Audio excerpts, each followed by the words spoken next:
গেল এক বছরে ডিজিটাল কায়দায় বেড়েছে চাঁদাবাজি, ছিনতাই আর রাহাজানি। সেই সাথে ভারতের সঙ্গে চুক্তির মাধ্যমে বিকিয়ে দেওয়া হয়েছে দেশের স্বার্থ।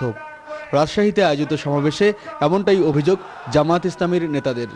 স্থানীয় হাই মাদ্রাসা মাঠে আয়োজিত সমাবেশে ইসলামী রাজনীতি নিষিদ্ধ করার ষড়যন্ত্রের পরিণাম ভালো হবে না বলেও হুঁশিয়ার করেন দলটির নেতারা। সমাবেশে ফারাক্কা বাঁধের কারণে রাজশাহী সবচেয়ে বেশি ক্ষতিগ্রস্ত হয়েছে উল্লেখ করে প্রধানমন্ত্রী ভারত সফরে দেশের নদী সমস্যা সমাধানে কোনো পদক্ষেপ না নেওয়ায় এর সমালোচনা করেন বক্তারা। মানুষের জানমাল, ইজ্জত ও দেশের স্বার্থবিরোধী কাজের বিরুদ্ধে রাজপথে আন্দোলন করা হবে বলে জানান জামায়াত ইসলামীর আমির মাওলানা মতিউর রহমান নিজামী। এই সংকট বাংলাদেশের মাটি ও মানুষের, অতএব বাংলাদেশকে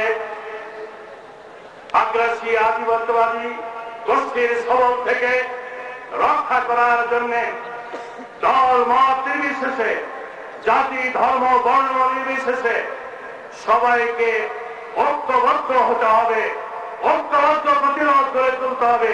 এর কোনো বিকল্প নেই।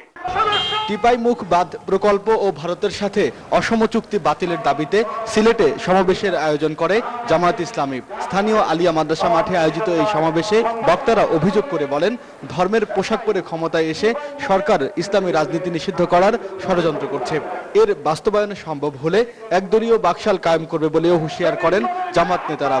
সমাবেশে জামাত আমির মাওলানা নিজামী অভিযোগ করে বলেন, দেশের স্বার্থবিরোধী কাজ করে জনগণকে রাজপথে নামাতে চায় সরকার। জাতীয় নিরাপত্তা হুমকির মুখে ফেলে প্রধানমন্ত্রীর ভারত সফর শতভাগ দাবি করা হচ্ছে বলেও অভিযোগ করেন তিনি। তিনি পেয়েছেন ইন্দিরা গান্ধী শান্তি পুরস্কার। এটা একটা অর্জন হতে পারে, আমি অস্বীকার করি না, কিন্তু এটা অর্জন করতে গিয়ে দেশের স্বার্থ 16 আনা 100 ভাগ তিনি বিসর্জন দিয়ে এসেছেন। সেই সাথে নিজেদের স্বার্থ কাজে লাগাতে ভারত ঋণ সহায়তা দিচ্ছে বলে জানান জামায়াত আমির। বিদ্যুৎ আমদানির নামে প্রতিবেশী দেশকে জাতীয় গ্রিডে ঢোকার সিদ্ধান্ত আত্মঘাতী হবে বলেও জানান মাওলানা নিজামী। কিন্তু এক বছরে সরকারের আচরণে প্রমাণিত হয়েছে, সরকার আমাদেরকে রাজপথে ঠেলে দেওয়ার চেষ্টাই করছে।